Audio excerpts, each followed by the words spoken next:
से बाहरी हम आई, नहीं तोहरा से रंग लगवाई। बुझला काहे हो कोनो दिक्कत बका? नहीं घरवा से बाहरी हम आई, नहीं तोहरा से रंग लगवाई। काहे करेलू झूठो के हाला भौजी? मौका मिलल बा ऐसन न टला भौजी, देवरों से रंग डाला वाला भौजी। मौका मिलल बा ऐसन न टला भौजी, हमरो से रंग लगा वाला भौजी।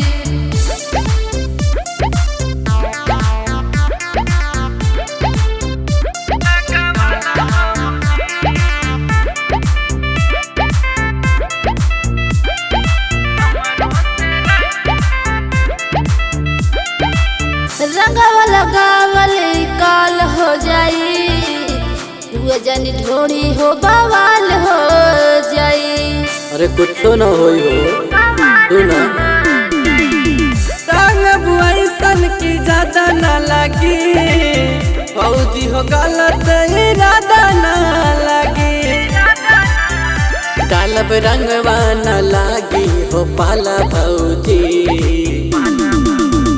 मौका मिलल बा ऐसन न टला भौजी, देवरों से रंग डाला वाला भौजी। मौका मिलल बा ऐसन न टला भौजी, हमरो से रंग लगा वाला भौजी।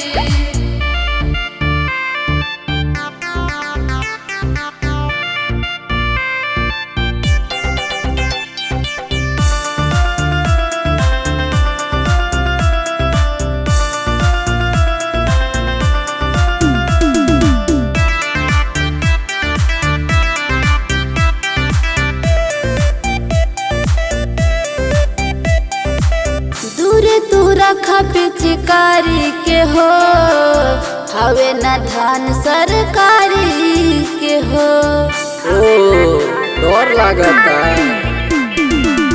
रंगला पूरा तैयारी बाटे, अच्छा गरी काम जारी बाटे। काहे बीनित न छोड़ी मोहाला भौजी, मौका मिलल बा फायदा उठाला भौजी, देवरों से रंग डाला वाला भौजी।